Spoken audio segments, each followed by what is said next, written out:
Cukup catat saja apa yang saya katakan. Analisis bukan tugas untuk gadis pribumi sepertimu. Suara Tuan Hendrik van der Berg menggema di ruang rapat. Pria Belanda Indonesia berusia pertengahan 50-an itu berdiri dengan angkuh, seolah sedang berada di kerajaannya sendiri. Baik, Tuan. Rania Ayu Lestari menjawab tanpa mengubah ekspresi wajahnya. Penerjemah medis berusia 27 tahun dengan pengalaman 2 tahun itu sudah menduga hal ini akan terjadi. Ia justru bersyukur pria itu menunjukkan sifat aslinya begitu cepat. Namun, mari saya ceritakan lebih rinci bagaimana semua ini bermula. Ruang rapat kantor pusat Biomedica Internasional, Amsterdam, Belanda. Udara dingin bulan November di Amsterdam menyapu jendela kaca ruang rapat di lantai 32. Sungai Amstel terlihat mengalir dengan warna kelabu.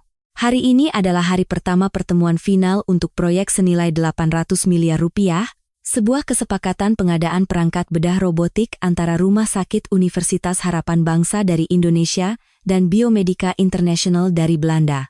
Baik, rapat hari ini akan saya pimpin, kata Hendrik kepada tim teknis dari Belanda. Kemudian, ia melirik Rania sekilas sambil menyunggingkan senyum sinis. Tim dari Indonesia cukup bertanya saja. Ya, Profesor Budi Santoso mencondongkan tubuhnya ke depan. Sebagai kepala bedah RS Universitas Harapan Bangsa, ia telah menyiapkan pertanyaan-pertanyaan tajam. Saya ingin tahu tentang sistem kontrol getaran mikro pada robot. Berapa milidetik kecepatan respons real-time saat operasi berlangsung? Tepat saat Rania hendak menerjemahkan pertanyaan itu ke dalam bahasa Inggris dengan akurat, Hendrik memotongnya. Sepertinya pihak Indonesia masih menanyakan hal-hal yang sangat mendasar. Pemahaman mereka secara keseluruhan. Tampaknya masih kurang, kata Hendrik. Ia mengubah pertanyaan teknis tingkat tinggi dari Profesor Budi menjadi sesuatu yang sama sekali berbeda. Keheningan yang aneh menyelimuti ruang rapat. Profesor Budi tampak bingung. Tim teknis Belanda pun mengerutkan kening. Pertanyaan yang lebih sederhana dari yang kuduga, gumam salah seorang insinyur Belanda. Rania menatap layar laptopnya dan perlahan menggerakkan tangannya. Pada saat yang sama, ia menyalakan perekam suara di ponselnya. Sebuah pertarungan yang panjang dan senyap baru saja dimulai. Bagaimana pandangan Anda mengenai rencana integrasi dengan sistem pendukung AI di rumah sakit kami? Profesor Budi bertanya lagi. Kali ini, pertanyaannya menyangkut sistem inovatif yang telah dikembangkan selama bertahun-tahun dengan data klinis yang melimpah. Anggap saja itu masih dalam tahap ide yang belum teruji. Lagi-lagi Hendrik memutarbalikkan fakta. Kepalan tangan Rania perlahan mengeras. Oh, kalau begitu tidak terlalu penting. Ya, kata manajer proyek dari pihak Belanda dengan nada kecewa. Rania memejamkan mata sejenak, lalu membukanya kembali. Ia menegakkan bahunya dan kembali memegang pena. Ia bertekad tidak akan membiarkan ini terus terjadi. Mulai hari ini, ia akan mencatat segalanya. 2 jam kemudian, rapat berakhir. Hari ini lumayan. Tapi jangan terlalu serius mendengarkan. Lagi pula, arah proyek ini kami yang tentukan, kata Hendrik kepada Rania saat meninggalkan ruangan. Rania tidak menjawab. Namun pada saat itu, di suatu tempat di dalam hatinya, sesuatu yang sunyi namun sangat kokoh mulai berakar. Saya tidak akan menjadi bayangan Anda, gumamnya pelan. Hendrik sudah berjalan jauh, tetapi tatapan mata Rania kini lebih tajam dari sebelumnya. Berikutnya adalah giliran presentasi Profesor Budi. Sudah siap, Prof? Rania menoleh pelan ke arah Profesor Budi dan berbisik. Sang profesor mengangguk singkat. Dan satu gerakan kecil itu cukup untuk menguatkan hati Rania. Suaranya terdengar tenang tanpa getaran, tetapi dadanya bergejolak oleh amarah yang membara. Di layar besar di tengah ruang rapat, materi presentasi Profesor Budi ditampilkan. Judul teknologi kontrol robot responsif berbasis saraf otonom terpampang dengan jelas. Teknologi ini adalah sistem yang mengatur sensitivitas robot secara real-time selama operasi, berdasarkan respons sistem saraf otonom seperti detak jantung dan gelombang otak. Profesor Budi memulai presentasinya. Rania dengan hati-hati menerjemahkan setiap katanya ke dalam bahasa Inggris yang presisi. Jadi, pihak sana sedang mengembangkan sistem kontrol berbasis sensor yang memanfaatkan data detak jantung. Menarik, tapi sepertinya masih tahap eksperimental. Terlalu berisiko untuk aplikasi klinis, kata Hendrik dalam bahasa Belanda. Sudut bibirnya sedikit terangkat. Mata Rania bergetar. Kontrol berbasis sensor? Itu adalah konsep yang sama sekali berbeda dari sistem kontrol saraf otonom presisi yang dijelaskan Profesor Budi. Lebih parahnya lagi, teknologi yang telah melalui verifikasi klinis di beberapa rumah sakit di Indonesia itu direduksi menjadi sekadar tahap percobaan. Para teknisi Belanda mengangguk atau mencoret-coret sesuatu di buku catatan mereka. Beberapa dari mereka menunjukkan ekspresi tidak tertarik. Sistem berbasis detak jantung mereka menarik, tapi sepertinya perjalanannya masih panjang, gumam manajer proyek Belanda. Rania sempat terdiam, tetapi ia segera mengumpulkan kembali fokusnya. Penjelasan Profesor Budi didasarkan pada data klinis selama 3 tahun dan sudah diterapkan di lebih dari 100 kasus operasi di RS Universitas Harapan Bangsa. Dan sekarang, semua itu diputarbalikkan menjadi sekadar eksperimen konsep. Selanjutnya, saya akan membahas rencana integrasi dengan sistem diagnosis pendukung AI kami. Profesor Budi melanjutkan ke slide berikutnya. Di layar, muncul diagram algoritma yang rumit dan angka akurasi sebesar 97,3%.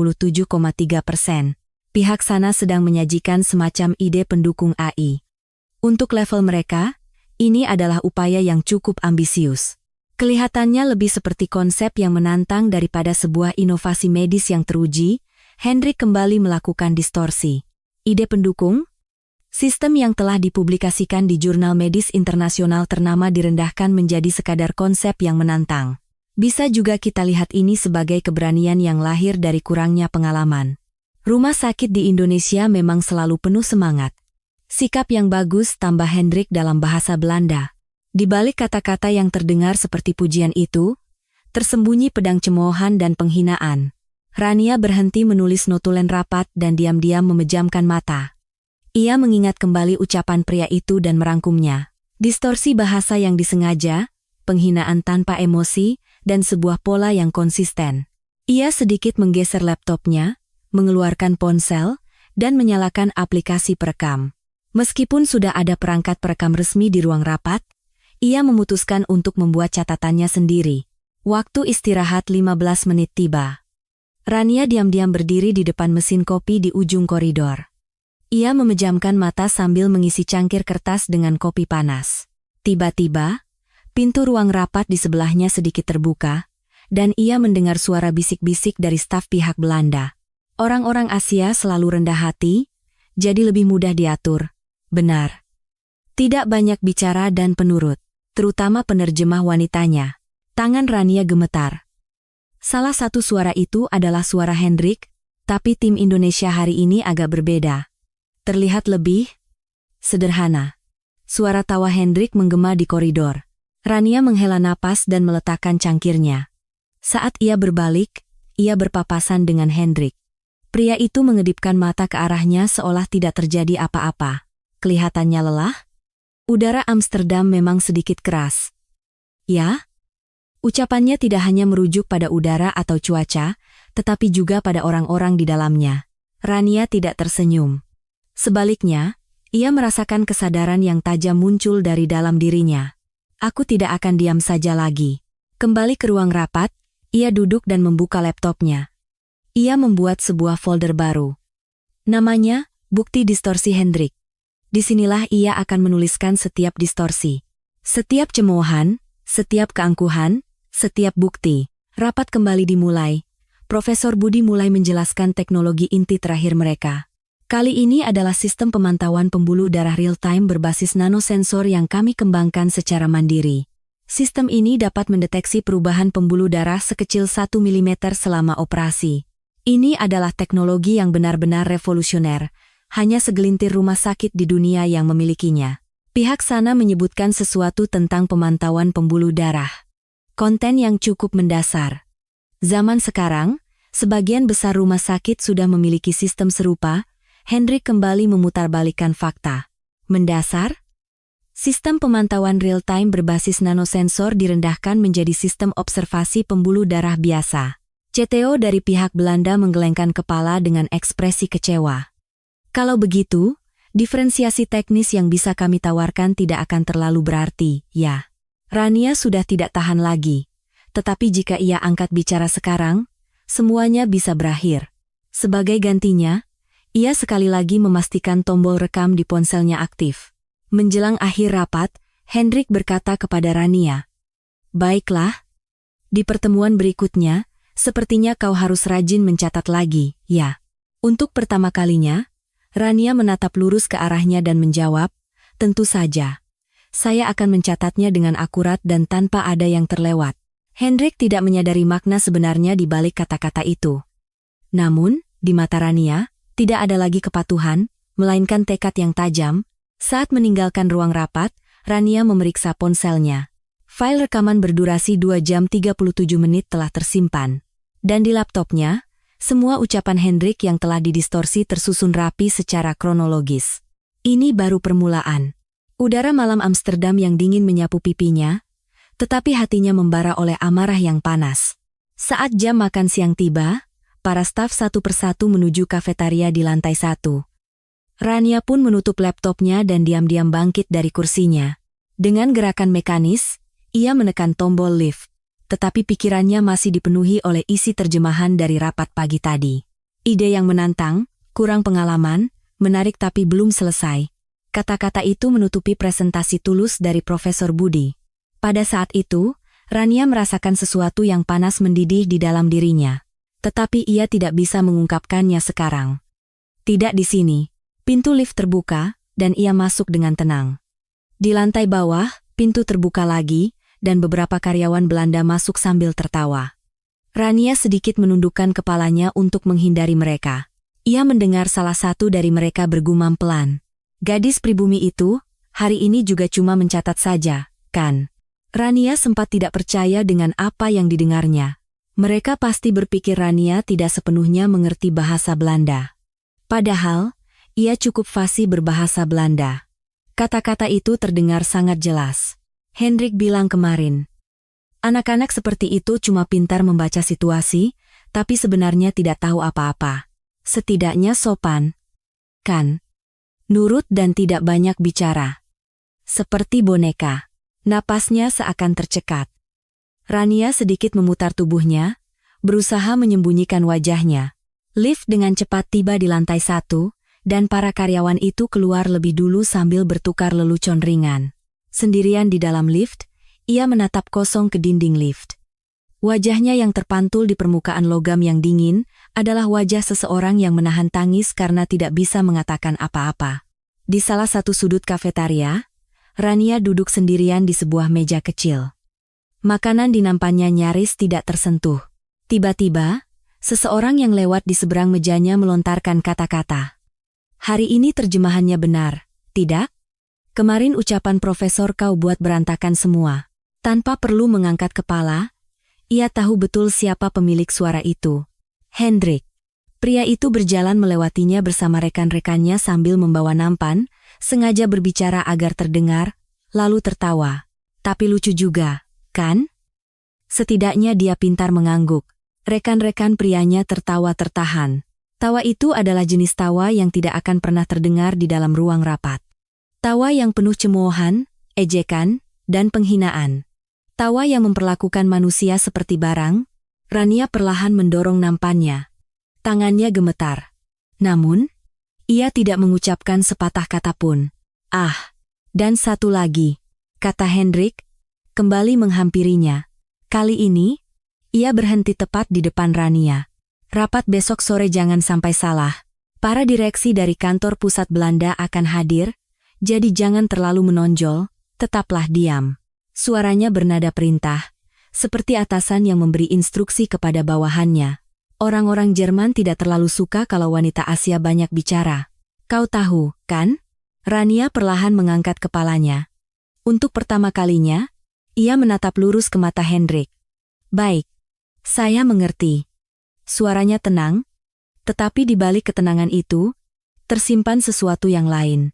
Hendrik tersenyum puas dan pergi. Namun, Rania tetap duduk di tempatnya, dengan tangan terkepal erat. Ketika mereka berkumpul kembali di ruang rapat untuk persiapan rapat sore, Rania tampak seperti orang yang berbeda. Ekspresinya masih tenang, suaranya tidak bergetar. Namun, Matanya menyeratkan api yang dingin. Hendrik kembali menyerahkan dokumen padanya dan berkata, "Kali ini juga aku yang akan bicara duluan, jadi kau cukup merangkum dan mengikutinya. Kalau ada kata-kata sulit, lewati saja."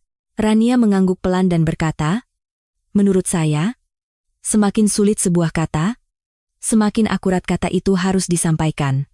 Ucapan itu membuat ruang rapat hening sejenak. Hendrik menyipitkan matanya tetapi kemudian tertawa. "Bagus. Semangat menantang selalu diterima." Namun, dalam hatinya Rania berkata, "Ini bukan tantangan. Ini adalah awal dari pengumpulan bukti." Ia diam-diam menekan tombol rekam di jam tangan pintarnya. Mulai rapat sore ini, ia memutuskan untuk merekam setiap kata, setiap nuansa, dan setiap kebohongan pria itu. Rapat dimulai. Profesor Budi mulai menjelaskan tentang teknik bedah baru. Teknik ini dapat mempersingkat waktu pemulihan pasien hingga 30%. Metode ini telah teruji melalui 200 kasus klinis. Tepat saat Rania hendak menerjemahkannya, Hendrik menyela. Pihak sana sedang menyajikan sebuah ide mengenai pemangkasan waktu pemulihan. Sepertinya ini adalah pendekatan eksperimental yang belum cukup teruji. Ia memutarbalikkan 200 kasus klinis menjadi pendekatan eksperimental. Penarannya berhenti di atas kertas. Dan meskipun mereka mengklaim ada perbaikan sebesar 30%, angka seperti ini biasanya dilebih-lebihkan dalam penelitian awal, tambah Hendrik kepada tim teknis Belanda. Beberapa dari mereka mengangguk. Rania sekali lagi memeriksa tombol rekam di pergelangan tangannya. Semuanya sedang direkam. Malam itu, setelah kembali ke hotel, Rania duduk di depan mejanya dan menyalakan laptop. Tangannya penuh dengan catatan yang ia tulis selama rapat, dan ia mulai merapikan file-file audio satu persatu. Sambil mendengarkan kembali, ia membandingkan kata-kata yang telah didistorsi oleh Hendrik. Ia mengubah teknologi teruji menjadi upaya yang bersemangat. Ia mengubah bukti klinis menjadi estimasi kemungkinan teoretis. Ia mengubah proposal inovatif menjadi konsep yang meragukan. Dan semua distorsi itu disampaikan dengan wajah datar, seolah tidak terjadi apa-apa. Rania membuat sebuah file baru, daftar penghinaan Hendrik. Lalu ia bergumam pelan pada dirinya sendiri, "Yang kau injak-injak bukan sekadar harga diri, tapi sebuah teknologi yang bisa menyelamatkan nyawa ratusan pasien." Di luar jendela, malam di Amsterdam semakin larut. Sungai Amstel mengalir tenang dalam kegelapan. Namun, di kamar Rania, sebuah cahaya kecil akan tetap menyala hingga fajar. Bukan untuk balas dendam, tetapi untuk keadilan. Di layar laptop di hadapannya, bukti-bukti yang terkumpul sepanjang hari itu tersusun rapi, dan tatapan mata Rania tidak lagi goyah. Pada saat yang sama, Rania duduk di kamar hotelnya tanpa berganti pakaian. Di atas selimut putih, tumpukan dokumen, catatan, dan daftar file rekaman berserakan. Sebotol air mineral tergeletak di meja, tetapi Rania bahkan tidak menyentuhnya. Hari ini saja, Hendrik telah melakukan distorsi sebanyak 3 kali lagi. Pertanyaan teknis yang akurat direduksi menjadi sekadar rasa ingin tahu. Kasus operasi inovatif diubah menjadi uji coba yang belum terverifikasi. Dan rencana anggaran rumah sakit disebut sebagai ambisi komersial yang berlebihan. Mungkin itu hanya kesalahan, bukan? Rania mencoba berkata pada dirinya sendiri, tetapi ia segera membungkam mulutnya. Ini bukan kesalahan. Sama sekali bukan. Pria itu terlalu presisi, terlalu kurang ajar. Seorang penerjemah dengan pengalaman bertahun-tahun yang mengubah konteks seperti itu pastilah melakukannya dengan sengaja. Dan arah distorsinya selalu merugikan pihak Indonesia dan memaksimalkan keuntungan pihak Belanda. Ini bukan sekadar masalah penghinaan pribadi. Ini adalah penipuan. Ia kembali bersandar di kursinya. Proyek ini bukan sekadar kerjasama internasional biasa, melainkan sebuah proyek percontohan reformasi medis tingkat nasional yang melibatkan rumah sakit universitas terkemuka di Indonesia dan lembaga penelitian pemerintah. Anggarannya lebih dari 800 miliar rupiah. Jika Hendrik memanipulasi terjemahan untuk mengendalikan kontrak ini, maka ini bukan lagi masalah sikap, melainkan kejahatan sekelas spionase industri. Rania menarik garis di atas kertas catatannya. Kata-kata yang didistorsi Hendrik. Data akurat, angka tidak stabil. Robot medis kontrol saraf, potensial namun belum pasti. 200 kasus klinis, level uji beta. Akurasi 97,3%, estimasi teoretis, ini adalah kata-kata yang benar-benar diucapkan dalam rapat. Aku mendengar semuanya, dan aku mencatat semuanya. Ia kembali meraih laptopnya. Satu persatu, ia membuka file rekaman dan mulai menyusun transkripnya. Di layar kiri, teks asli ucapan Profesor Budi dalam bahasa Indonesia. Di layar kanan, terjemahan yang disampaikan Hendrik dalam bahasa Belanda. Ini benar-benar berbeda. Ia menghela napas. Tetapi emosi yang lebih kuat dari itu adalah amarah yang dingin. Saat itu, sebuah pesan masuk ke ponselnya. Dari Profesor Budi, terima kasih atas kerja kerasnya hari ini. Apakah besok pagi sebelum presentasi, kita bisa bicara 10 menit? Ada beberapa hal yang ingin saya diskusikan dengan Rania. Rania membalas pesan itu. Baik, Prof. Saya juga ada yang ingin disampaikan. Besok pagi saya akan menemui profesor lebih dulu. Ia membuat sebuah file baru. Judulnya sederhana, Distorsi Terjemahan Hendrik. Rania menutup laptopnya dan memejamkan mata sejenak. Pemandangan di ruang rapat terbayang jelas di benaknya. Hendrik selalu tersenyum. Namun, di balik senyum itu bukanlah kepercayaan diri, melainkan keyakinan. Keyakinan bahwa tidak ada yang akan memverifikasi kata-katanya. Keyakinan bahwa seorang wanita pribumi tidak akan berani membantahnya. Rania ingin menghancurkan keyakinan itu. Tidak. Ia harus menghancurkannya. Ia tidak bisa lagi diam. Ini bukan masalah penghinaan pribadi. Teknologi medis yang berkaitan langsung dengan nyawa pasien sedang didistorsi, dan sebuah proyek tingkat nasional kehilangan arah karena prasangka dan keangkuhan satu orang. Ia membuka laptopnya lagi. Ia membuka aplikasi presentasi dan mulai membuat slide satu persatu. Pernyataan asli vs. Hasil terjemahan. Analisis perbedaan nuansa. Konten distorsi teknis. Ketidaksesuaian yang terhubung dengan reaksi pihak Belanda. Kesimpulan, kemungkinan manipulasi terjemahan yang disengaja. Di slide pertama, ia memasukkan kasus yang paling parah hari itu. Teks asli Prof. Budi. Teknologi nanosensor ini memungkinkan pemantauan pembuluh darah real-time dengan akurasi hingga 1 mm dan telah menunjukkan akurasi 97,3% dalam 200 kasus operasi. Terjemahan, Hendrik. Pihak sana sedang memperkenalkan sistem dasar terkait pemantauan pembuluh darah. Levelnya serupa dengan yang dimiliki sebagian besar rumah sakit. Tangan Rania gemetar saat melihat layar. Ketika disandingkan seperti ini, semuanya menjadi lebih jelas. Ini bukan kesalahan atau kesalahpahaman, melainkan manipulasi yang disengaja. Di slide kedua, ia merangkum semua kasus distorsi yang telah ia kumpulkan sejak kemarin, secara kronologis, beserta pola distorsinya. Di slide terakhir, ia menulis satu kalimat, terjemahan adalah alat untuk menyampaikan, bukan senjata untuk menilai. Ia menarik napas perlahan. Lalu berkata pada dirinya sendiri, besok di rapat, aku akan mengungkap ini.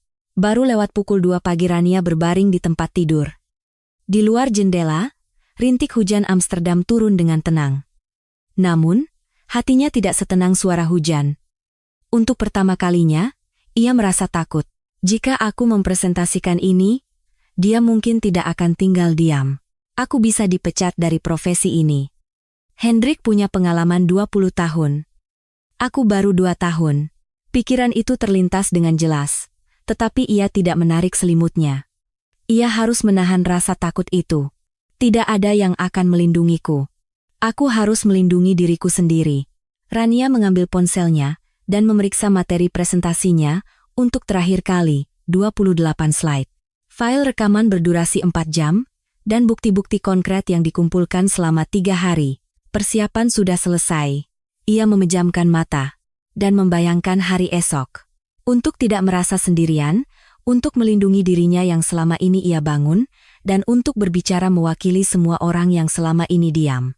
Besok, aku tidak akan lagi menjadi bayanganmu. Malam di Amsterdam semakin larut, tetapi di dalam hati Rania, fajar mulai menyingsing.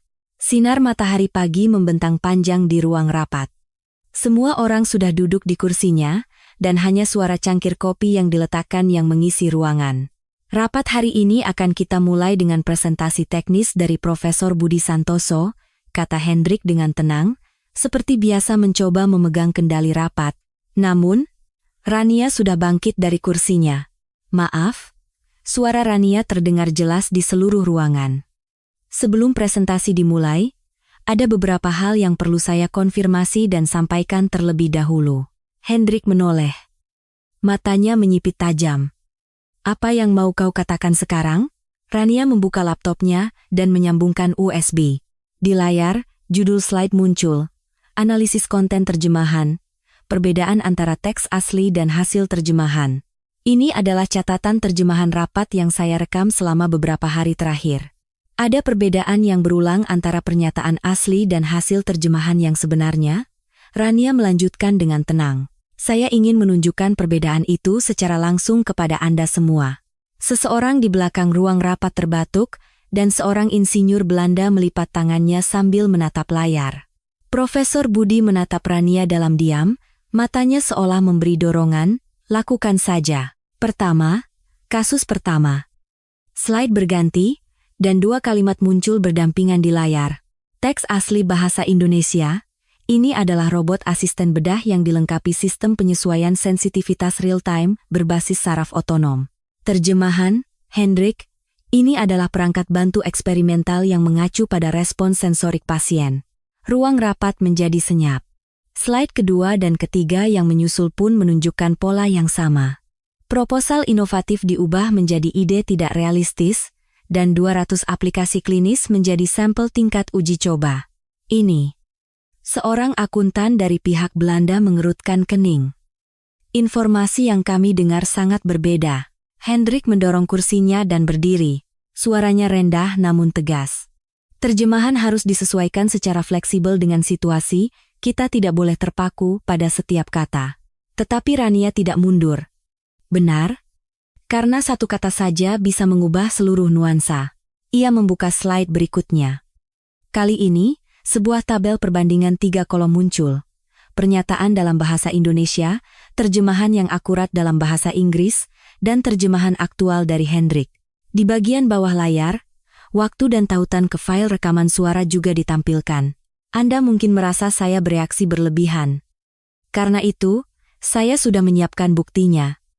Rania memutar audio. Dari speaker ruang rapat, suara Profesor Budi dalam bahasa Indonesia mengalir, diikuti oleh terjemahan Hendrik dalam bahasa Belanda. Kedua pernyataan itu jelas berbeda.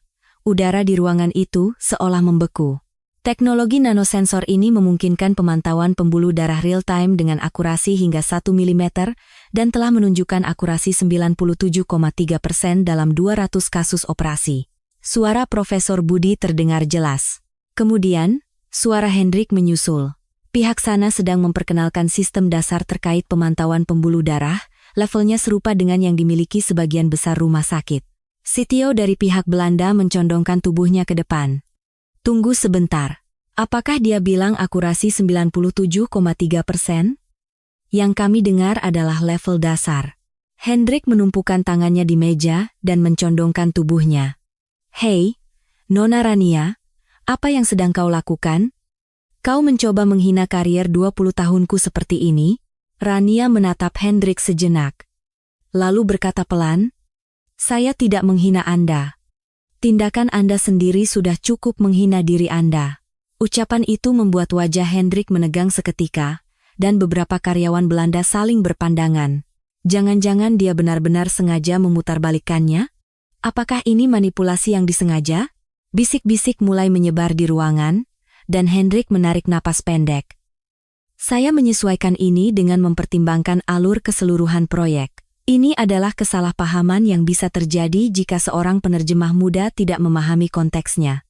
Kalau begitu, Rania menampilkan slide terakhirnya. Di layar, semua kasus distorsi selama 3 hari terakhir dirangkum secara kronologis. Dan di sampingnya, tertulis hasil yang ditimbulkan oleh setiap distorsi. Dampak distorsi terhadap syarat kontrak. Penyesuaian biaya teknologi, turun 30% dari proposal awal. Penilaian tingkat teknologi, pihak Indonesia, turun. Posisi kemitraan, dari mitra riset bersama menjadi subkontraktor. Manajer proyek Belanda tersentak. Jadi, apakah kita salah menghitung syarat kontrak? Wajah Hendrik menjadi pucat. Tidak, ini interpretasi yang dipaksakan. Kontrak dinegosiasikan berdasarkan kesepakatan kedua belah pihak. Rania menoleh pada Profesor Budi, yang selama ini diam. Profesor, tolong katakan. Apakah tingkat teknologi yang kami tawarkan pada awalnya sama dengan yang dipahami oleh pihak Belanda saat ini? Profesor Budi perlahan berdiri. Sama sekali berbeda.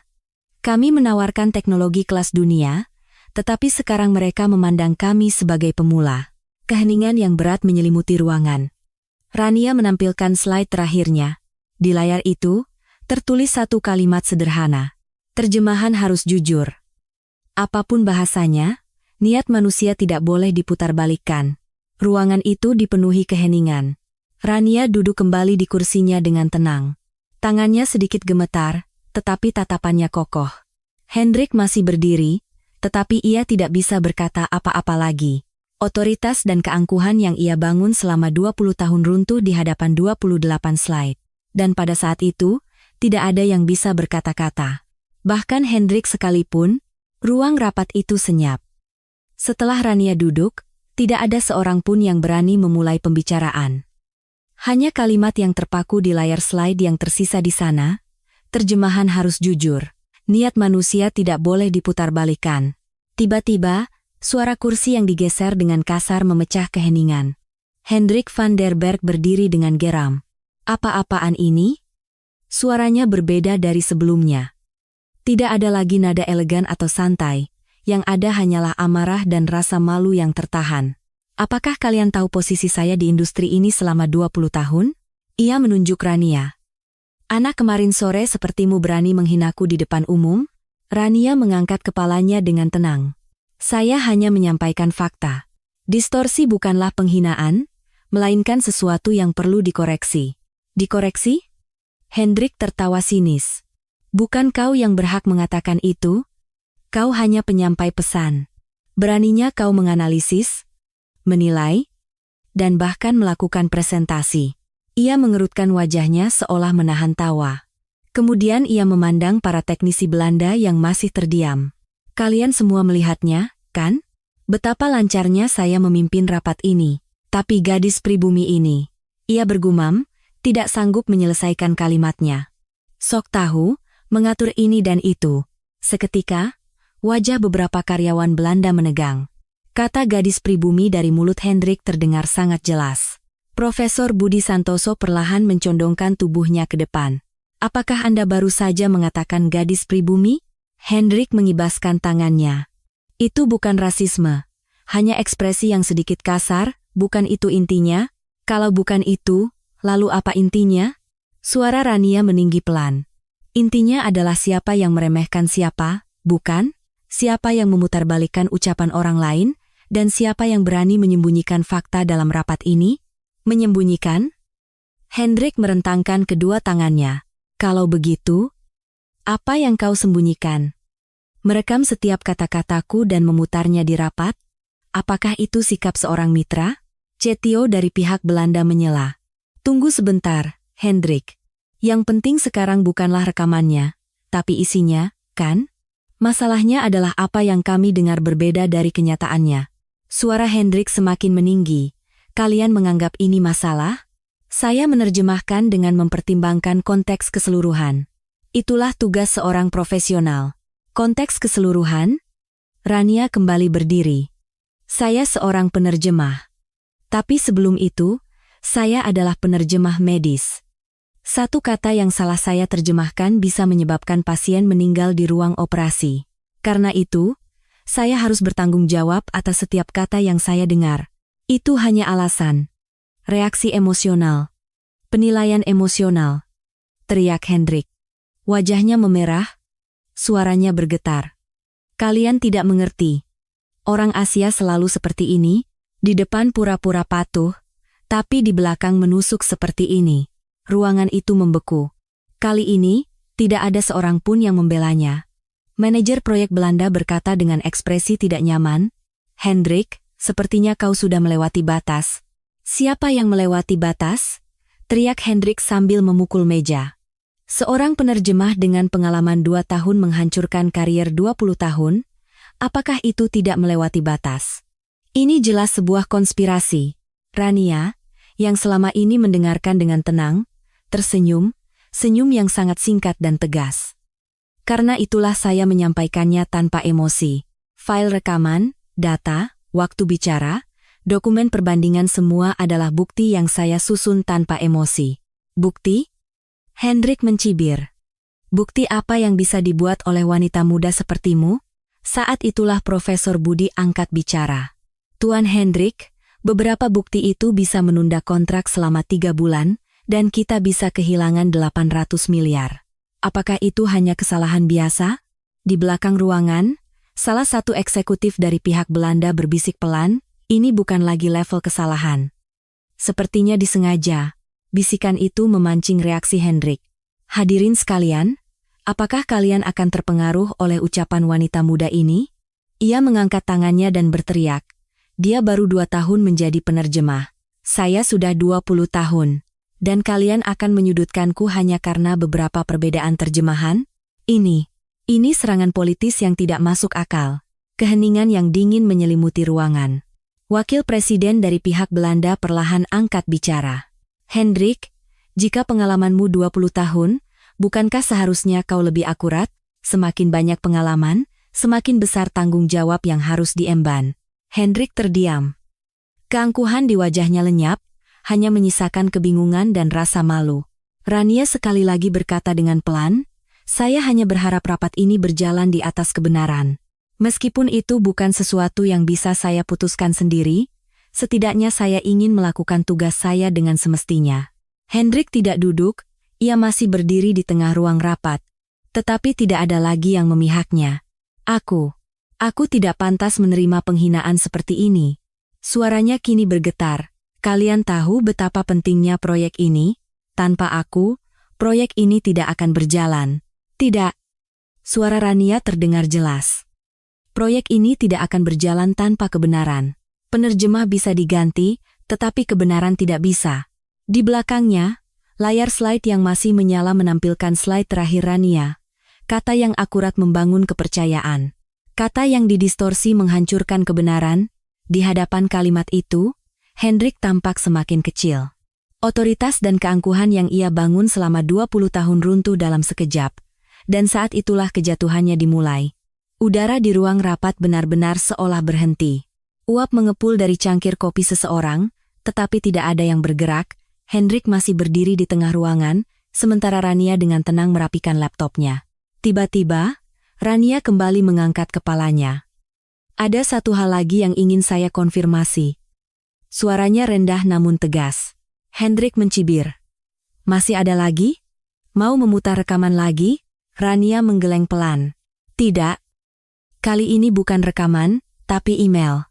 Semua mata kembali tertuju ke layar. Slide terakhir yang ditampilkan Rania adalah tangkapan layar sebuah email yang terpampang besar di tengah. Pengirim. Medtech Solution. Penerima, Hendrik van der Berg. Subjek, diskusi mengenai penyesuaian strategis. Jika jadwal kontrak dapat diundur ke kuartal berikutnya, bonus komisi tambahan dapat diberlakukan. Mohon kerjasamanya untuk memperlambat tercapainya kesepakatan di tingkat teknis sejauh memungkinkan. Seseorang terdengar menarik napas. Rania melanjutkan, email ini dikirim dari Medtech Solutions, perusahaan pesaing di Belanda, kepada Tuan Hendrik van der Berg. Saya tidak menerimanya secara langsung. Pihak teknis kami berhasil mengambil gambar ini dari layar yang tidak sengaja terekspos saat pertemuan dengan pihak Medtech. Hendrik melompat dari kursinya. Itu palsu. Dokumen palsu. Siapapun bisa membuatnya dengan Photoshop, tetapi Rania tidak panik. Bisa jadi. Karena itu, saya meminta pemeriksaan header dan alamat IP email tersebut, dan dalam prosesnya, kami berhasil mengonfirmasi otentikasi domain internal dari kantor pusat Medtech Solutions di Belanda. Ini jebakan, teriak Hendrik. Kau mau menuduhku sebagai mata-mata industri hanya dengan satu email itu? Mendengar itu, CTO dari pihak Belanda yang duduk di dekat dinding berkata pelan, alamat email itu. Kami kenal orangnya. Memang benar Medtech baru-baru ini memberikan penawaran serupa.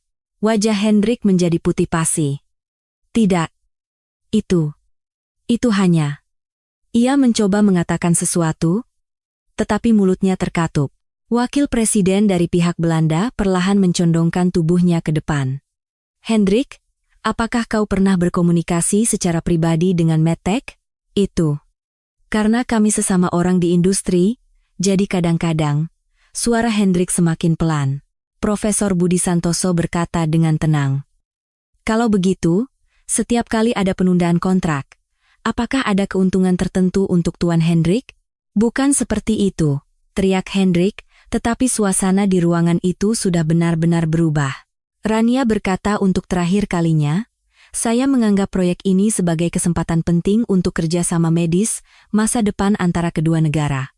Karena itu, saya percaya tidak ada seorang pun yang terlibat dalam rapat ini yang menginginkan keseluruhan kontrak didistorsi demi kepentingan pribadi seseorang. Seluruh ruangan hening. Tidak ada yang mengangkat kepala, hanya email di layar yang menjadi bukti dingin. Kepala tim akuntansi Belanda berbisik pelan, jika ini benar, berarti semua penundaan kontrak selama 3 bulan terakhir mungkin disengaja. Kepala tim teknis Belanda menyahut. Hendrik melihat sekeliling, tetapi tidak ada lagi yang menatapnya. Bahkan rekan-rekan yang akrab dengannya pun menghindari tatapannya. Hadirin sekalian, ini konspirasi antara penerjemah 2 tahun ini dan... Hendrik mencoba membela diri untuk terakhir kalinya, tetapi tidak ada lagi yang mendengarkan. Saat itulah CEO dari kantor pusat Belanda angkat bicara dengan tenang. Rapat hari ini kita hentikan sementara. Ada masalah yang perlu diinvestigasi, jadi pihak-pihak terkait silakan meninggalkan ruang rapat. Mendengar itu, Hendrik bangkit. Tetapi tidak ada yang menatapnya. Aku selama 20 tahun. Kata-kata terakhirnya menggema hampa. Hingga Hendrik membereskan barang-barangnya dan meninggalkan ruangan, puluhan orang di sana hanya menatap Rania dalam diam. Untuk pertama kalinya, ia menghadapi semua tatapan itu secara langsung. Tidak lagi menghindar atau menunduk. Ia berdiri tegak dengan percaya diri. CEO dari pihak Belanda berkata kepada Rania, Nona Rania, kami tidak tahu Anda memiliki informasi sepenting ini. Tindakan yang sangat berani. Rania menjawab pelan. Saya hanya menjalankan kewajiban saya sebagai penerjemah, menyampaikan kebenaran adalah tugas saya. Profesor Budi menatap Rania dengan bangga. Berkat Anda, kerjasama yang sesungguhnya baru akan bisa dimulai hari ini. Pintu ruang rapat tertutup, dan suara langkah kaki Hendrik menjauh. Namun, Rania tidak lagi peduli dengan suara itu. Dalam hatinya, ia hanya bergumam, Anda mendengarnya sampai akhir. Terima kasih. Hari itu, Rania bukan lagi bayangan. Ia bukan sekadar pencatat, melainkan pembukti kebenaran. Di luar jendela, langit Amsterdam tampak mulai cerah. Lobi hotel terasa sepi. Jam mendekati pukul 10 malam, dan sebagian besar tamu bisnis sudah kembali ke kamar masing-masing. Kepala Rania terasa pening setelah seharian tegang. Saat ia sedang menunggu lift sambil menatap kosong jam dinding, sebuah bayangan yang familiar mendekat dari belakang. Nona Rania. Suara itu berbeda dari biasanya. Aksen yang tajam dan angkuh telah hilang, digantikan oleh getaran lirih seolah menahan napas. Rania tidak menoleh. Lampu indikator lift perlahan naik. Ia berkata pelan. Ada perlu apa? Barulah pria itu melangkah lebih dekat. Hendrik van der Berg. Ini adalah pertama kalinya Rania melihat wajahnya setelah ia diusir dari ruang rapat. Pria itu berdiri di sampingnya, tetapi tidak berani menatapnya lurus. Ia justru sedikit menunduk, seolah membungkuk. Aku ingin minta maaf padamu, katanya dengan suara berbisik. Aku tidak pernah menyangka akan mengatakan ini dengan cara seperti ini. Rania memejamkan mata sejenak, lalu membukanya. Ini bukan masalah yang bisa diselesaikan dengan permintaan maaf. Aku tahu. Tapi, aku punya keluarga. Suaranya pecah. Istriku, anak-anakku. Jika mereka tahu soal ini, aku bukan hanya akan kehilangan pekerjaan, tapi akan terusir sepenuhnya dari industri ini. 20 tahun. Hanya karena satu kesalahan. Kesalahan? Rania akhirnya menoleh padanya. Pria itu berdiri dengan postur seolah hendak berlutut. Matanya dipenuhi ketakutan, kebingungan, dan kebencian. Namun, tidak ada lagi yang bisa membelanya sekarang. Tolong. Sekali ini saja. Jika kau mau bicara sedikit saja, perusahaan mungkin. Kesalahan Anda, kata Rania pelan, hampir saja memutarbalikkan sistem medis sebuah negara dan membuat ratusan pasien menerima teknologi yang lebih lambat. Aku tidak bermaksud begitu. Hanya saja ada tawaran dari MedTech, dan aku juga harus menafkahi keluarga. Benar? Rania memotongnya. Cukup satu kalimat itu, Anda telah membuat pilihan, dan sekarang Anda harus menanggung konsekuensinya. Hendrik menangkupkan kedua tangannya, hampir seperti posisi berdoa. Nona Rania, tolong, putriku masih kuliah, putraku masih SMA. Jika aku dipecat seperti ini, anak-anakku, kenapa Anda tidak memikirkan anak-anak Anda lebih awal? Suara Rania tetap tenang, tetapi ada hawa dingin di dalamnya. Saat Anda memutuskan untuk menerima uang dari MedTech, apakah Anda tidak memikirkan para pasien? Saat Anda melihat para tenaga medis dari negaraku sendiri diremehkan, apakah Anda tidak memikirkan mereka? Hendrik tidak bisa berkata apa-apa. Lift tiba. Pintunya terbuka, dan di dalamnya kosong. Rania melangkahkan kakinya ke dalam lift dan berkata untuk terakhir kalinya, ini bukan masalah yang memerlukan pengampunan pribadi. Ini adalah masalah yang sudah terjadi di ranah publik. Nona Rania? Panggil Hendrik untuk terakhir kalinya, tetapi pintu lift mulai tertutup. Tolong. Setidaknya keluargaku. Pintu tertutup sepenuhnya. Hal terakhir yang Rania lihat adalah Hendrik yang berdiri membeku, tidak sanggup mengangkat kepalanya. Keesokan paginya, 2 email masuk ke kotak masuk Rania. Yang pertama dari kantor pusat Biomedica International. Dari Kantor Manajemen Eksekutif Biomedica. Subjek: penawaran resmi Direktur Terjemahan Belanda Indonesia. Profesionalisme dan etika Nona Rania telah memberikan kesan yang mendalam bagi kami. Berdasarkan hasil rapat dewan, kami secara resmi menawarkan posisi Direktur Terjemahan bersama untuk semua proyek masa depan perusahaan kami. Kami sangat menantikan kolaborasi dengan Anda. Yang kedua dari kantor pusat di Indonesia. Dari Tim Kerjasama Internasional RS, Universitas Harapan Bangsa. Subjek: penawaran posisi Kepala Pengendalian Mutu Terjemahan.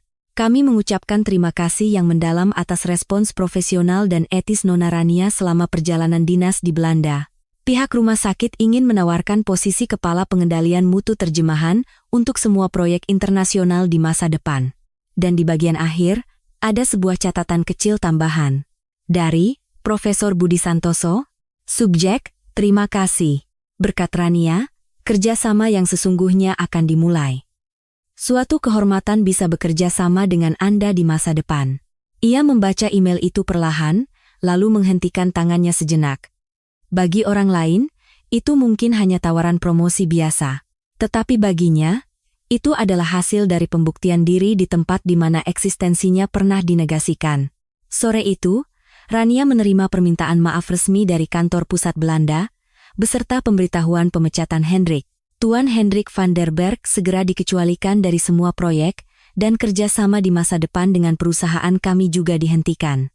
Kami dengan tulus meminta maaf kepada semua pihak yang dirugikan atas insiden ini, kata CEO dari pihak Belanda. Malam itu, Rania berdiri di dekat jendela hotelnya. Cahaya kota Amsterdam terhampar di bawahnya, dan di antara cahaya itu, tak terhitung banyaknya orang tanpa nama seperti dirinya yang sedang berjalan. Ia bergumam pelan. Seseorang yang mencoba melenyapkan orang lain dengan kata-kata. Dan aku, yang melindungi diriku sendiri dengan kata-kata. Satu pesan terakhir masuk ke ponselnya. Dari Hendrik. Saya minta maaf. Anda benar. Rania membaca pesan itu, dan tidak membalasnya. Ia hanya menghapusnya dengan tenang. Wajahnya tidak menunjukkan kesedihan maupun kebahagiaan. Hanya keteguhan, wajah seseorang yang telah menyampaikan dirinya sendiri dengan lebih akurat daripada terjemahan manapun di dunia. Di luar jendela, Sungai Amstel mengalir dengan tenang. Dan Rania bukan lagi makhluk yang mengalir hening seperti air sungai itu. Ia kini adalah seseorang yang memiliki suaranya sendiri. Beberapa bulan kemudian, di panggung Forum Medis Internasional Amsterdam, para tenaga medis, teknisi, dan ahli terjemahan dari berbagai negara duduk bersama. Di tengah-tengah mereka, seorang wanita Indonesia dengan tenang merapikan dokumennya. Namanya Rania Ayu Lestari.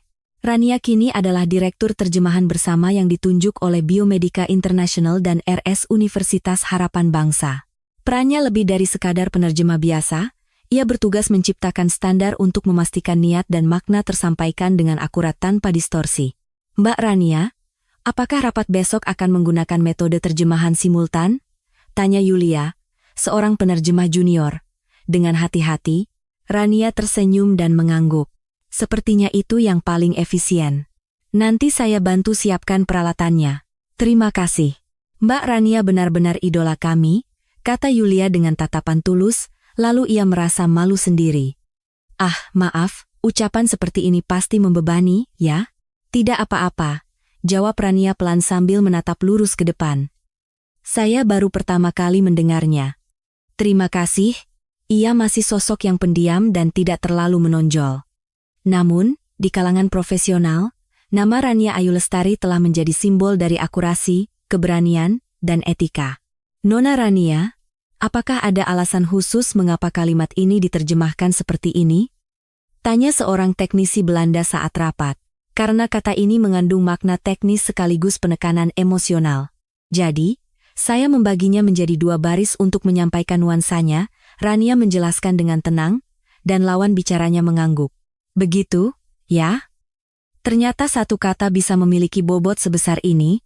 Pengakuan semacam itu adalah sesuatu yang tidak akan pernah ia dengar di masa lalu. Suatu hari, dalam rapat di kantor pusat Belanda, seorang manajer proyek baru berkata, saya dengar proyek yang melibatkan Direktur Rania tidak akan pernah menimbulkan kesalahpahaman.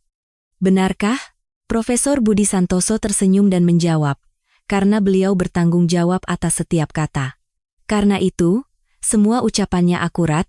Suatu hari setelah rapat, seorang pejabat tinggi dari rumah sakit berkata kepada Rania, berkat Anda, kami bisa benar-benar memahami kontrak kali ini.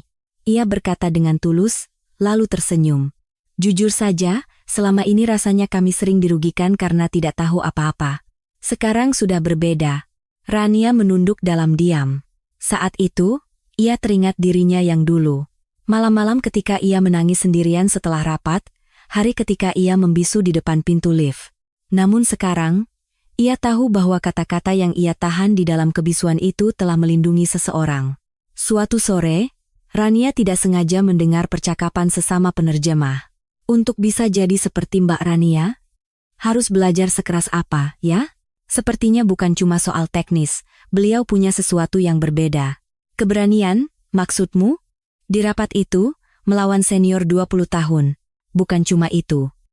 Tapi semacam rasa tanggung jawab terhadap kebenaran. Mendengar itu, Rania tersenyum kecil. Memberikan inspirasi bagi seseorang adalah perasaan yang sangat aneh. Di dalam pesawat kembali ke Jakarta, Rania menatap keluar jendela dan bergumam pada dirinya sendiri, dulu, aku sangat takut untuk menyuarakan pendapatku. Tapi sekarang, aku bersyukur karena aku adalah orang yang bisa menyampaikannya. Ia memejamkan mata. Yang terbayang di benaknya adalah sebuah ruang rapat, suatu sore, ketika sebuah suara kecil untuk pertama kalinya menghentikan dunia. Suara itu adalah suaranya sendiri. Sebuah pesan masuk ke ponselnya. Dari Yulia. Mbak, hari ini saya membuat kesalahan di rapat, tapi tidak ada yang memarahi saya, semua orang justru bilang. Belajar pelan-pelan saja dengan gaya Direktur Rania. Terima kasih, Mbak. Rania tersenyum membaca pesan itu. Ia membalas. Tidak apa-apa, Yulia. Yang penting adalah niat untuk menyampaikan dengan akurat. Besok kita berjuang bersama lagi, ya. Malam itu, setibanya di rumah di Jakarta, Rania duduk di depan meja kerjanya. Di atasnya, tumpukan proposal proyek menanti. Permintaan Direktur Terjemahan untuk proyek pengembangan AI, medis generasi baru Indonesia Belanda. Permintaan penerjemah khusus untuk rapat transfer teknologi perusahaan farmasi Swiss. Undangan penerjemah utama untuk Forum Etika Medis Internasional. Semua permintaan itu ditujukan khusus untuknya. Rania melihat satu persatu dokumen itu dan berpikir, sekarang, aku benar-benar bisa memilih. Dirinya yang dulu pasti akan menerima semuanya. Ia berpikir tidak punya keberanian untuk menolak atau hak untuk memilih. Tetapi sekarang berbeda. Ia tahu nilainya, dan ia bisa memilih pekerjaan yang sesuai dengan nilai itu. Di luar jendela, pemandangan malam Jakarta berkelip. Di antara lautan cahaya itu, ia kini telah menjadi salah satu cahaya. Cahaya yang kecil, tetapi pasti dan tidak akan pernah padam. Keputusanku untuk angkat bicara saat itu benar-benar tepat, kata Rania pada dirinya sendiri. Ia pun beranjak tidur sambil memikirkan apa yang akan ia lakukan esok hari. Dan sejak hari itu, tidak ada lagi yang memanggilnya sekadar penerjemah. Ia kini adalah seseorang yang memiliki suaranya sendiri. Seperti Rania, kita semua memiliki suara kita sendiri. Terkadang, suara itu mungkin kecil dan bergetar, tetapi jangan pernah lupa bahwa suara itu bisa mengubah dunia. Kami akan selalu mendukung suara jujur Anda hari ini. Jika cerita hari ini menyentuh hati Anda, mohon berikan subscribe dan like. Bagikan juga kesan Anda di kolom komentar. Perhatian Anda adalah kekuatan besar bagi kami. Sampai jumpa di cerita berikutnya. Terima kasih telah menyaksikannya hari ini.